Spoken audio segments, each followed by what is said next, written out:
some respects it's very different. So, Is it, he has He has both organs. Does he have Brit Mila? Yes, Brit Mila is one thing I have to remember that you do give him, And for a million years not. They have a male. he's allowed to marry a woman, but he's not allowed to marry a man. and his children. Huh? His children will be completely okay. I don't think they have any children. Androgynous. I don't think that they're capable of it. But if they have, the children are okay. I mean, Yeah. Today you never know if they have to. The They're not women. permitted to marry a man, so it's not likely to happen. Transplant or in vitro. Yeah, now why is there distinction between treif in animals and treifa in man? So I've heard the explanation, I heard from Rav Ari Kamelza, who used to give shiurim there. He says it makes sense because when if you fix a halacha, it has to be practical. And in treifa, as a rule, they don't leave. There are exceptional cases, but it's very, very difficult to decide that. And you can't rely on an ordinary housekeeper to decide whether this animal is treifa or not. So you have to give simple, general rules which are easy to apply. And that was given Halakha Moshe Sinai. All these facts, effects, make the animal treifa, and that's it. Even if it can live for a year because that effect is slightly different, there's no effect.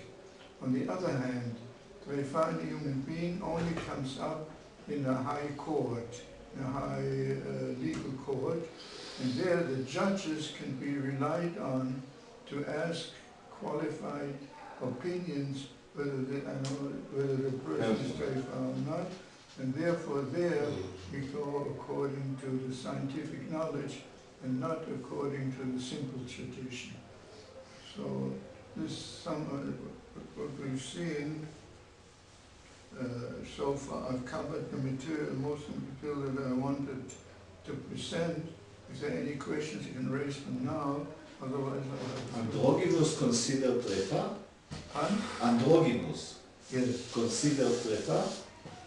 It's considered both Zachar and Nekeva. In some respects, Zachar, some respects Nekeva. It's a mixture. So, And the tum-tum is where you don't know. It can be either a man or a woman, but you don't know which it is. okay, but an androgynous that is being born now, and he is going under an operation which eliminates all female. Yeah.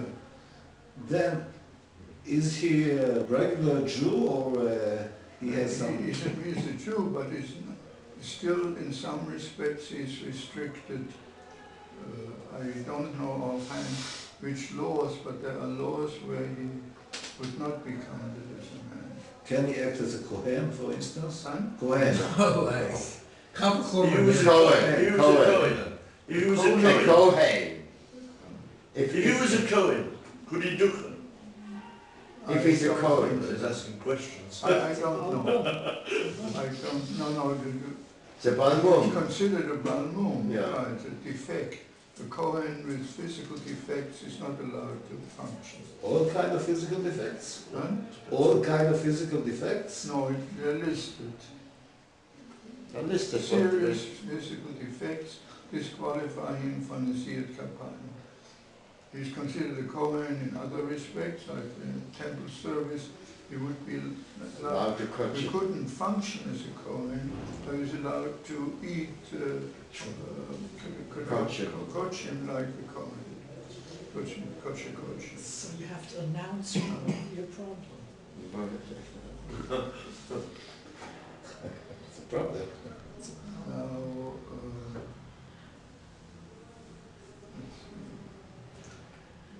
I think we best summarize it.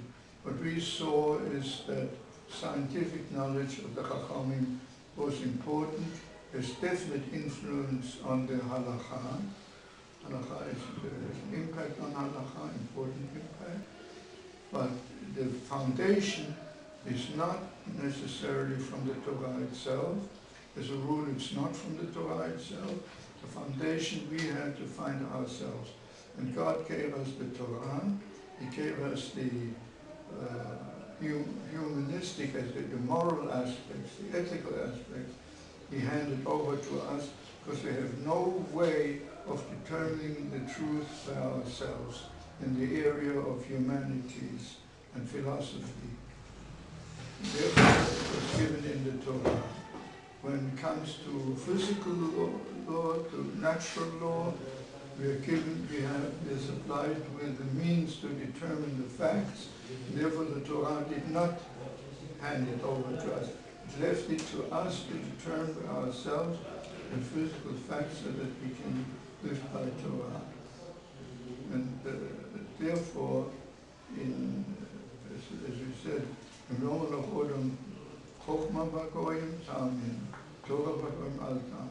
if they tell me there's wisdom among the nations, science, we believe it and we can learn it from them. But if he tells you there's Torah among them, he tells you the morals, ethical truths, and that and you cannot believe him. For that we can only get from the Torah tradition. Yes. How can you say that we should treat science only what is the natural sciences or mathematics, right? Mathematics, for instance, is science, right? Yes, it's not science, but it's included. It's included. What about sciences or studies which are both humanities and physical, Social science. such as psychology? Yes, on the border, it's on the borderline. So, It's physical, so the so physical, we should treat only the physical aspects we can learn from there, and the philosophical aspects not. even in philosophy you have a branch called logic, which you apply it in Logic mathematics. is all right, but logic by itself doesn't carry any truth. You need premises, and the premises, that's the question. Okay. Okay. Now let's decide what next week what we would like as a subject. Not next week, 2 weeks. Not next week in 2 weeks. I'm sorry. How about ghosts? What they have in the Torah? Ghosts, always was ghosts. Magic. Magic. No, not magic. They Shadim. shade them Demons. and shade them, and also the conception of Gehinnom. Yeah. Okay. Is that That's okay? an interesting subject. Yeah.